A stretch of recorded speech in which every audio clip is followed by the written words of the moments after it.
भूतं च भव्यं च सर्वं यश्चाधितिष्ठति स्वर्यस्य च केवलं तस्मै ज्येष्ठाय ब्रह्मणे नमः।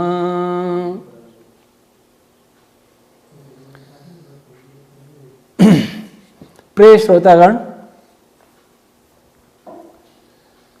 आज हम एक ऐसे विषय पर चर्चा करते हैं जो संसार के लिए इस समय सबसे आवश्यक है। पिछली 2-3 वीडियो और महामहिम राष्ट्रपति महोदय को मेरा लिखा पत्र जिस बात का संकेत कर रहा था, क्या संसार में धन की दौड़ में विश्व के बड़े बड़े पूंजीपति कुछ भी करने के लिए प्रयत्नशील हैं और इस दौड़ में ही आज देखिए कितनी स्पर्धा हो रही है। वो वैक्सीन ठीक नहीं है, हमारी वैक्सीन ठीक है, उसके ज़्यादा साइड इफेक्ट है, मेरे ऐसा है। अर्थात ये सब एक बाजारवाद चल रहा था। ये सब फार्मा कंपनियों का खेल चल रहा था, पैसे कमाने का खेल चल रहा था। इसलिए संसार को भयभीत किया जा रहा था और किया जा रहा है।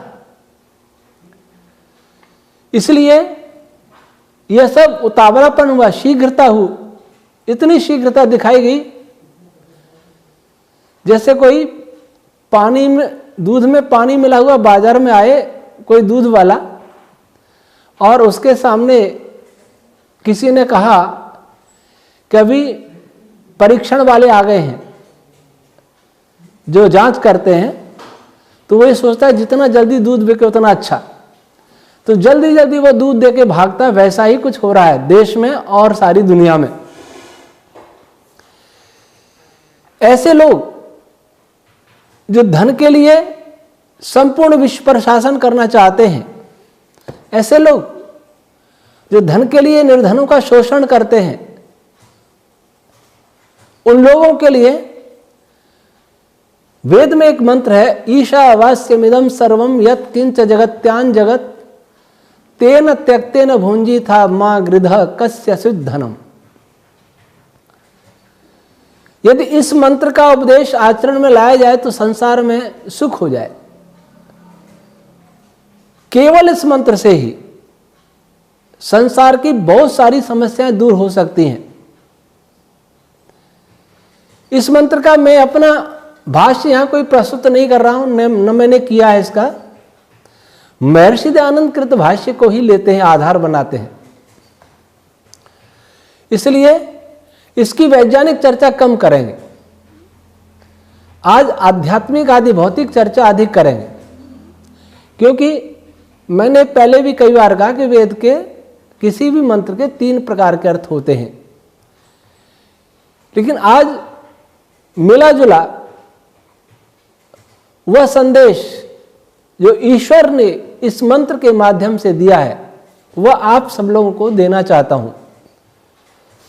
विशेषकर उन लोगों को देना चाहता हूं जिन्हें दिन रात केवल धन कमाने की चिंता है और इसके लिए वह कुछ भी कर सकते हैं। झूठ बोल सकते हैं, हिंसा कर सकते हैं, दूसरों की चोरी कर सकते हैं, कुछ भी कर सकते हैं। मंत्र कहता है ईशा आवास्यम इदम सर्वम। इसका अर्थ किया महर्षि दयानंद ने, इदम प्रकृति आदि पृथिव्यंतम, प्रकृति से लेकर पृथ्वी तक, अर्थात जिस पदार्थ से यह सृष्टि बनी है, ध्यान रहे, जिस पदार्थ से सृष्टि बनी है उसको आज का वर्तमान का कोई भी वैज्ञानिक नहीं जानता। जो साइंस वाले वर्तमान विज्ञान पर बहुत गर्व करते हैं, वो संसार के किसी भी वैज्ञानिक से पूछ लें, कॉस्मोलॉजी वाले से पूछें कि इस सृष्टि की, इस यूनिवर्स की इनिशियल स्टेट क्या थी, प्रारंभिक अवस्था क्या थी जहां से यह संसार बनना प्रारंभ हुआ, तो दुनिया का कोई वैज्ञानिक इस बात का उत्तर नहीं दे सकता कि यही इनिशियल स्टेट है। तो ऋषि दयानंद कहते हैं कि प्रकृति अर्थात जो अनादि अवस्था है, अनादि व सत्ता है, अर्थात वह मूल पदार्थ जो कभी नष्ट नहीं होता और जिस पदार्थ से ही सृष्टि बनना प्रारंभ होता है, वह पदार्थ कहलाता है प्रकृति, जिससे सूक्ष्म कोई पदार्थ नहीं होता। वर्तमान में पदार्थवादी केवल क्वार्क और फोटोन तक पहुंच पाए हैं। कुछ लोग स्ट्रिंग की बातें करते हैं, लेकिन यह प्रकृति जो अवस्था जिसकी मैं चर्चा कर रहा हूं, जिसके लिए ऋषि दयानंद ने कहा कि वहां से लेकर पृथ्वी पर्यंत वो प्रकृति पदार्थ इनकी स्ट्रिंग से लगभग 5-6 चरण पीछे की बात है। तो आप कल्पना करेंगे कि वैदिक साइंस वर्तमान साइंस से कितना आगे की बात करता है। तो उस अवस्था से और पृथ्वी जो सबसे स्थूल, ये लोकांतर और उनमें रहने वाले वनस्पति और प्राणियों के शरीर, यहां तक जो भी पदार्थ बने हैं, प्रकृति नहीं बनती, लेकिन उससे जो भी पदार्थ बने यहां तक, उस यात्रा में जितने भी पदार्थ आते हैं उनको का एकदम सर्वम, ये सब ईश्वर के द्वारा वास्यम आच्छादित करने योग्य हैं, अर्थात आच्छादित हैं।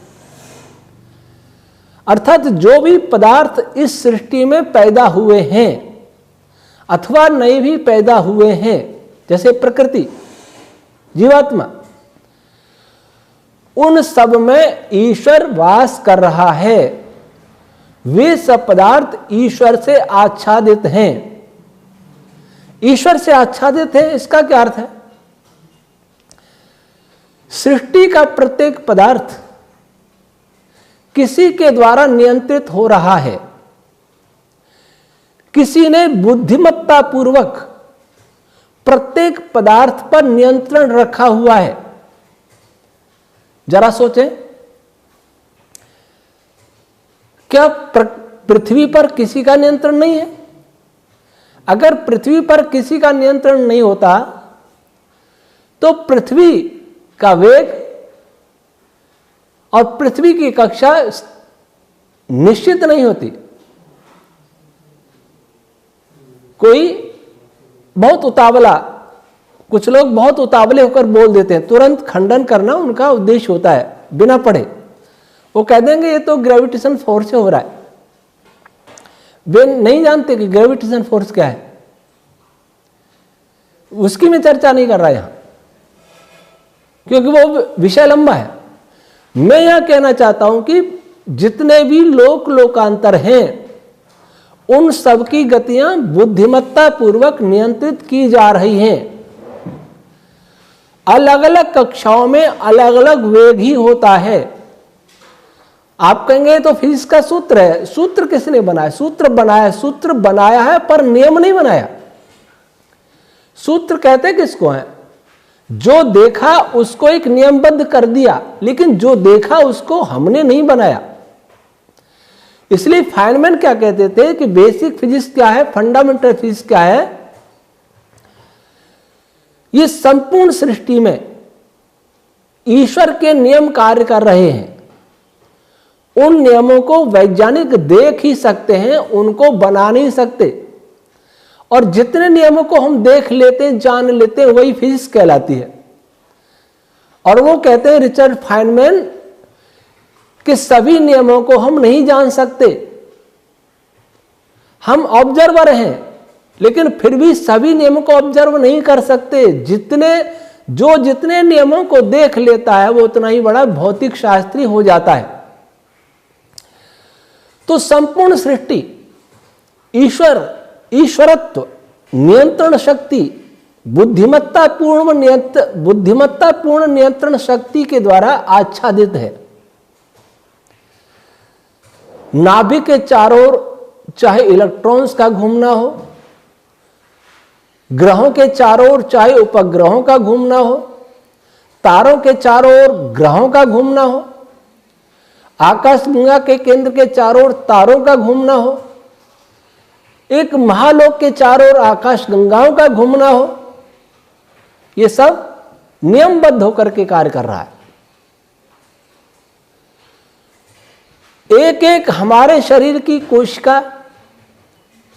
कोशिका के अंदर के अणुओं के अंदर एटम्स के अंदर इलेक्ट्रॉन, प्रोटॉन, न्यूट्रॉन्स, इनके अंदर इनके मध्य कार्य करने वाले सारे बल ये किसी बुद्धिमत्तापूर्ण नियंत्रण में कार्य कर रहे हैं।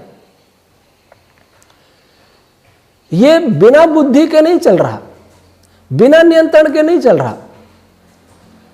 कल्पना करें कि पृथ्वी 1 सेकंड के लिए अपनी उसकी गति रुक जाए, तब क्या होगा? पृथ्वी गिर जाएगी सूर्य के अंदर, या पृथ्वी और सूर्य के बीच में जो गुरुत्व बल का तार है वो कट जाए तो पृथ्वी भाग जाएगी, दूर चली जाएगी। अर्थात सब कुछ नियंत्रित होके चल रहा है। हमारे शरीर में हमारे मस्तिष्क का नियंत्रण यदि थोड़ी देर के लिए हट जाए तो हमें तुरंत चिकित्सालय जाना पड़ेगा। वैसे ही इस जड़ जगत में यह नियंत्रण थोड़ी देर के लिए हट जाए तो समूची सृष्टि नष्ट हो सकती है। तो वेद क्या कहता है? यह जो जगत है प्रकृति से लेके वर्तमान सृष्टि तक के सभी पदार्थ एक चेतना, ऐसी चेतना जो सर्वज्ञ है, सब कुछ जानती है, ऐसी चेतना जो सर्वशक्तिमती है, जिसमें सभी शक्तियां निहित हैं, उसके द्वारा यह नियंत्रित है। सूक्ष्म से सूक्ष्म पार्टिकल, सूक्ष्म से सूक्ष्म तरंग, बड़े से बड़े लोक, बड़े से बड़े लोकों के समूह गैलेक्सी, सब कुछ ईश्वर के द्वारा नियंत्रित होकर के कार्य कर रहे हैं और ईश्वर उनमें बसा हुआ है। ईश्वर कहीं एक स्थान पर नहीं, वह चेतना एक स्थान पर नहीं, उन सबके भीतर सबसे सूक्ष्म होकर, सबके बाहर, सबसे विशाल होकर।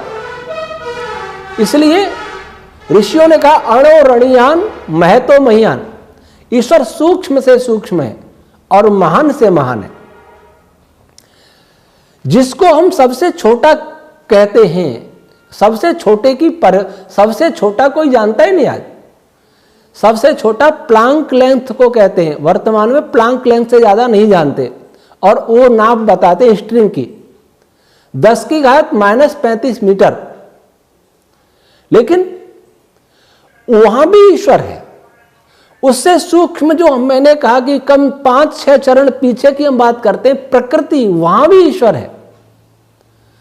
इस ब्रह्मांड के अंदर भी ईश्वर है, इस ब्रह्मांड के बाहर भी ईश्वर है। अर्थात सब जगह उसका नियंत्रण कार्य कर रहा है। और क्या लगा? यत्किंच, यह क्या है? यत्किंच जो कुछ है, जगत्याम जगत, गम्यमानायम सृष्टौ। महर्षि कहते हैं गम्यमानायम सृष्टौ यद गच्छति तत्। जो प्राप्त होने योग्य सृष्टि है या जो सृष्टि गमन कर रही है, इस सृष्टि में संपूर्ण सृष्टि को देखें। मैं सोचने लग जाऊं कि मैं कुर्सी पर बैठा हूं स्थिर। नहीं, मैं स्थिर नहीं हूं। पहले तो मेरे शरीर के कण कण कंपन कर रहे हैं, गति कर रहे हैं, कोई भी स्थिर नहीं। स्थिर होता तो मैं होता ही नहीं। फिर जिस कुर्सी में बैठा हूं वो पृथ्वी से जुड़ी है। वो पृथ्वी जैसे जैसे घूर्णन कर रही है अपने अक्ष पर 24 घंटे में, ये मैं भी घूम रहा हूं पृथ्वी की गति के साथ, मैं भी घूम रहा हूं। और पृथ्वी एक गति और कर रही है सूर्य के चारों ओर, मैं भी सूर्य के चारों ओर घूम रहा हूं। तो मेरे साथ दो गति जुड़ी, पृथ्वी की दो गति। फिर सूर्य आकाशगंगा के केंद्र के चारों ओर चक्कर लगा रहा है, इसलिए तीसरी गति भी जुड़ गई। पृथ्वी भी वहां वहां जा रही है सूर्य के साथ, आकाशगंगा के चारों ओर, तीन गति हो गई। और आकाशगंगा भी किसी महालोक के चारों ओर चक्कर लगा रही है, तो वो चौथी गति हो गई। अब चौथी गति का अगर परिणामी गति देखें तो परिणामी गति जानना ही कठिन हो जाएगा। इसलिए वेद कहता है कि गम्यमानायम, ये सृष्टि गम्यमाना है, गतिशील है। और सृष्टि में कोई भी कण, कोई भी लोक, छोटा अथवा बड़ा ऐसा नहीं है जो स्थिर हो। स्थिरता ही मृत्यु है और गति ही सृष्टि है, गति ही जीवन है। इसकी गति के कारण ही इस ब्रह्मांड की स्थिति है, अर्थात इस ब्रह्मांड की स्थिति का कारण ब्रह्मांड की गति है। संपूर्ण ब्रह्मांड भी स्थिर नहीं है, वह भी इस प्रकृति में गतिशील है, कुछ भी स्थिर नहीं है। और उस गतिशील जगत में जो भी गति कर रहा है, जैसे चलती हुई रेल में जो भी रेल के साथ चल रहे हैं यात्री लोग, वैसे ही इस गतिशील सृष्टि में, फिर ऋषि दयानंद ने, ये हिंदी अर्थ करने वाले ने लिखा, प्राप्त होने योग्य, अर्थात जिस सृष्टि को हम किसी भी प्रकार जान सकते हैं, किसी भी प्रकार, चाहे प्रयोग के द्वारा, परीक्षण के द्वारा, चाहे अपनी गणितीय संकल्पनाओं के द्वारा, किसी भी प्रकार से, प्रेक्षणों के द्वारा, और अथवा इससे भी आगे बढ़ के योगी लोग समाधि के द्वारा, वे सभी पदार्थ गति कर रहे हैं। उन गति करने वालों में, गति करने वाले पदार्थ परमात्मा के नियंत्रण में हैं, उसके द्वारा नियंत्रित हैं। नाम कुछ भी दे लो, एक नियंत्रक चेतन शक्ति है जो इन सभी की गतियों को नियंत्रित कर रही है, इन सभी की स्थितियों पर भी नियंत्रण रखे है, इन सभी की सभी प्रकार की। याद रखें कि कोई भी क्रिया का नाम गति है। दूसरा, बिना गति के कोई क्रिया नहीं होती और बिना क्रिया के कोई पदार्थ नहीं बनता। इसलिए इस सृष्टि में जो भी बन रहा है, जो भी बन चुका है, जो भी बनेगा, वह उस चेतना के नियंत्रण के सानिध्य में ही बनेगा, उसके बुद्धिपूर्वक नियंत्रण के द्वारा ही बनेगा। तो इसका अर्थ क्या हुआ? इसका अर्थ हुआ, पहला अर्थ तो ये निकला, इस सृष्टि में सभी गतिशील है। और गति भी दो प्रकार की होती है, एक काल की दृष्टि से और देश की दृष्टि से। काल की, देश की दृष्टि से तो मैंने बता दिया, पृथ्वी आज यहां है, कल कहीं और होगी, जो अपनी कक्षा में सूर्य की परिक्रमा करते करते और पहुंच जाएगी। और इससे आगे देखें तो सूर्य के साथ साथ चलते हुए ये कहीं और होगी आकाशगंगा में, इसका स्थान। तो एक तो यह देश की दृष्टि से गति, दूसरी काल की दृष्टि से गति। हर वस्तु पुरानी हो रही है, जो भी निर्मित है इस सृष्टि में, जो भी बना है वो निरंतर मृत्यु की ओर बढ़ रहा है, वो पुराना हो रहा है। काल काल सबको पुराना करता जा रहा है। काल कभी पुराना नहीं होता, लेकिन काल सबको पुराना करता है। यहां काल की परिभाषा नहीं बताएंगे, बस ये कह रहे हैं कि दो प्रकार की गति है, काल की दृष्टि से और देश की दृष्टि से। एक शिशु होता है, मां के गर्भ में होता है, फिर शिशु होता है, फिर बालक होता है, फिर किशोर होता है, युवा होता है, वृद्ध होता है, जरावस्था आती है और मर जाता है। ये काल की दृष्टि से गति। सूर्य भी पुराना हो रहा है, चंद्रमा भी पुराना हो रहा है, पृथ्वी पुरानी हो रही है, वनस्पति सब कुछ पुराने हो रहे हैं, पार्टिकल्स पुराने हो रहे हैं, ये सारी वेव्स पुरानी हो रही है और पुरानी होते होते वहां जा रही हैं जहां से बनी, अर्थात उसी मूल पदार्थ में वापस मिल जाएंगे। तो अर्थ क्या हुआ? सब कुछ नाशवान है, न तो कुछ स्थिर है और न ही कुछ स्थायी है। इसलिए और तेन त्यक्तेन भुंजी था।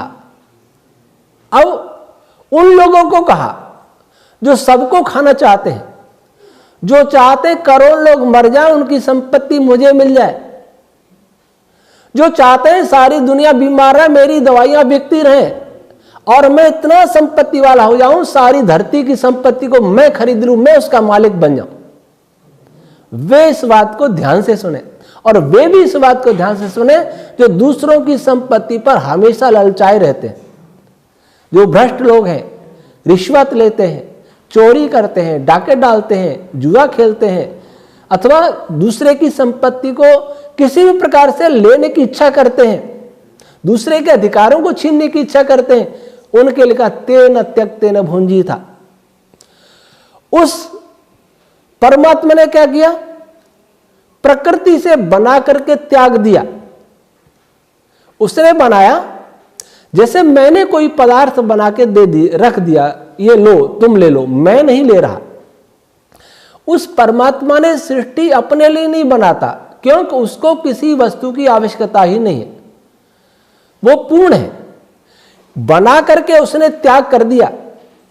जैसे कोई किसान खेत में फसल बोए और पक करके आ जाए तो कह दे कि आप जिसको लेना हो ले लो या बांट दे, अपने लिए कुछ ना रखे, वैसा किसान परमात्मा है।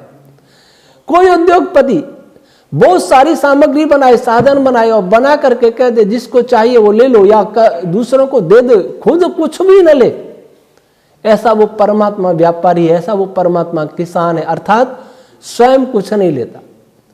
इसलिए योग दर्शन के भाष्य में महर्षि व्यास जी ने एक जगह लिखा कि परमात्मा ने सृष्टि क्यों बनाई?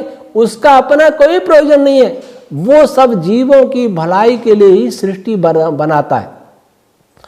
तो उसने इस गम्यमाना सृष्टि को बना दिया और बना करके त्याग दिया।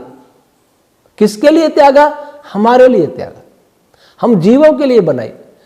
तो और फिर कहा भुंजित, ऐसे भोगो, इसे भोगो। जैसे मैंने त्याग दिया बना करके, वैसे तुम इसको त्याग भाव से ही भोगो। मां गृधा, लोभ मत करो, दूसरे का लोभ मत करो। परमात्मा ने सब प्राणियों को बनाया था और इसलिए बनाया था कि वे सब उसकी बनाई हुई सृष्टि का उपभोग करें, वे सब मिलजुल कर रहें, वे सब सुखी रहें। जैसे एक पिता ये चाहता है कि उसकी जो भी संतान है वे उसकी संपत्ति का उपभोग करें, मिल बांट कर खाएं, वैसा ही परमात्मा ने इस सारी संपत्ति को दे दिया। आज हम धनवान बनते हैं। आज तक हमने किया क्या है? किस वैज्ञानिक ने, किस पूंजीपति ने क्या बनाया है?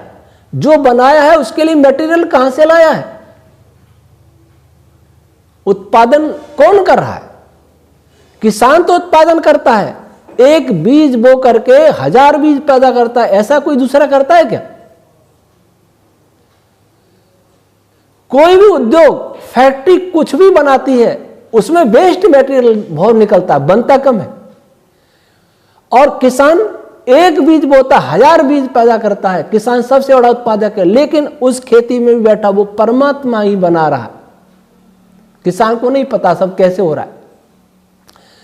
तो परमात्मा ने जैसे बना करके हमको दे दिया, वैसे ही भावना हर प्राणी की रहे।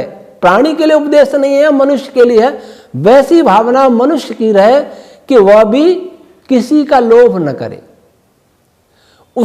इस बात को समझ ले कि संसार के सभी साधन, संसार की समस्त पूंजी संपत्ति विनाशी है, नष्ट होने वाली है।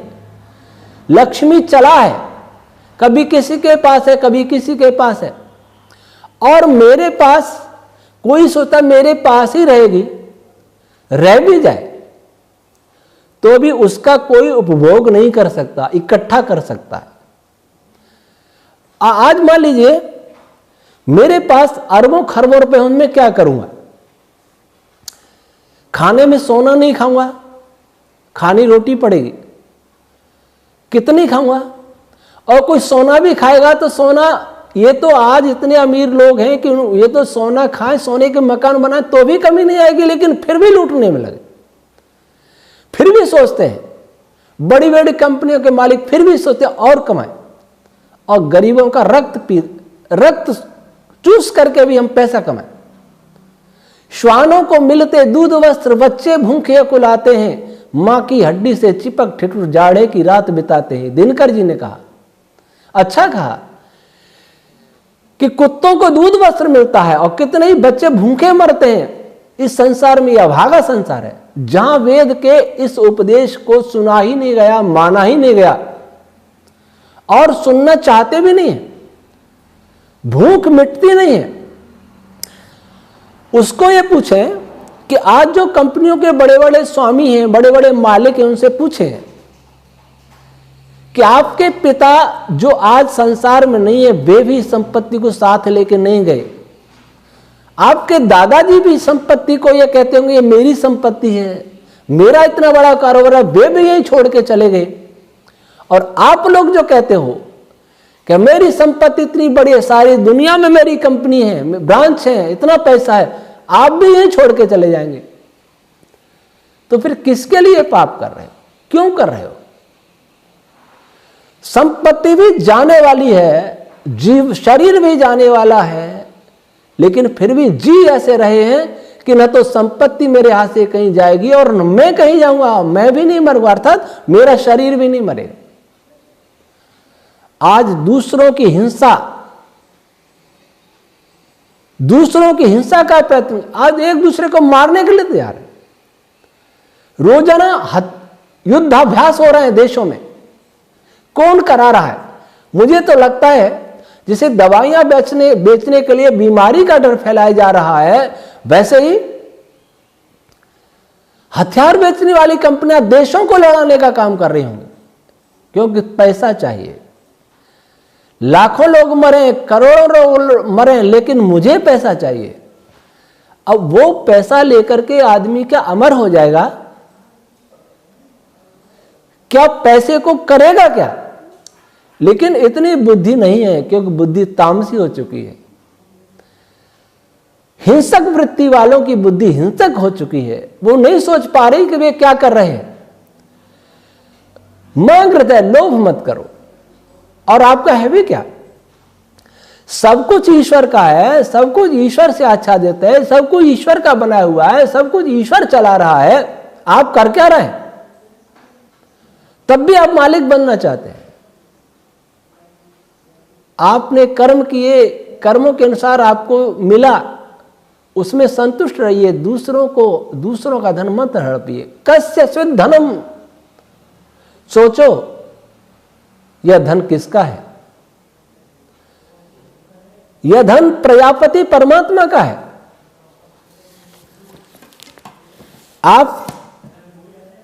आपका जो सबसे निकटवर्ती साधन है, आपके हाथ, आपके पैर, आपका शरीर, आपका मस्तिष्क, आपके हृदय, आपके फेफड़े, आपका सब कुछ, वह भी आपने नहीं बनाया।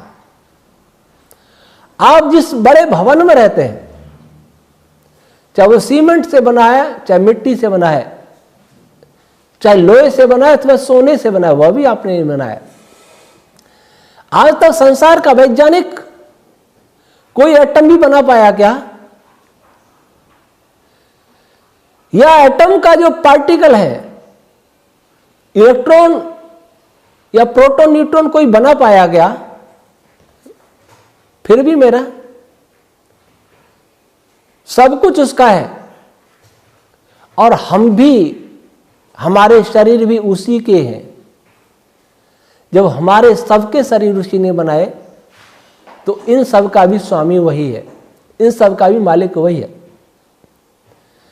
इसलिए संसार की बड़ी बड़ी कंपनियां चलाने वालों, सुनो, आप में से अनेक लोग इस धरती में समा जाएंगे, कोई जल जाएगा, कोई दफन हो जाएगा। आपके पूर्वज सारे आए और चले गए, वो भी अपना अपना करते चले गए, आप भी चले जाएंगे। इसलिए धन के लिए संसार में अशांति मत पैदा करें, संसार को भयभीत न करें, संसार को लूटने का प्रयास न करें। क्यों? इस वेद मंत्र को न मानने का परिणाम क्या होगा? परिणाम ये होगा कि आपके लालच की तरंगें, आपकी हिंसा की तरंगें, आपकी कामुकता की तरंगें, आपकी अहंकार की तरंगें, इस सारे वातावरण को अस्त व्यस्त कर देंगे, वातावरण को डिस्टर्ब कर देंगे, और इस वातावरण से ऐसे प्राकृतिक प्रकोप होंगे जिनके सामने आप किसी का भी वश नहीं चलेगा। आप आज तक न किसी तूफान को रोक पाए, न सुनामी को रोक पाए, न भूकंप को रोक पाए, न जंगलों की आग को रोक पाए, न अतिवृष्टि को रोक पाए, न सूखा को रोक पाए। किया क्या है आपने? सिवा दूसरों का शोषण करने का, सिवा दूसरों की छीना झपटी करने का। और इसी का परिणाम है कि आप पृथ्वी को एक ऐसा वातावरण देना चाह रहे हैं जिस वातावरण में हिंसा की तरंगे, मृत्यु की तरंगे एक ऐसा तांडव करेंगे कि जिनको आप मारना चाहते हो वो तो मर ही जाएंगे आपके प्रयासों से, आपके पापों से। लेकिन उसके परिणाम स्वरूप आप भी बच नहीं पाएंगे, कोई नहीं बच पाएगा। इसलिए आए, वेद जो कॉस्मोलॉजिकल ग्रंथ है, उस ग्रंथ की इस तरंग, इस छंद, इस मंत्र में जो उपदेश है मनुष्य के लिए, विशेषकर उन लोगों के लिए जो दूसरे को लूटना चाहते हैं, जो ऐश्वर्य संपन्न बनना चाहते हैं, जो धन संपन्न बनना चाहते हैं, उनके लिए जो उपदेश है उसका पालन करें। तो आपके पालन से कुछ बड़े बड़े उद्योगपतियों के द्वारा इस मंत्र पर आचरण करने से संसार के अरबों लोग सुखी हो सकते हैं।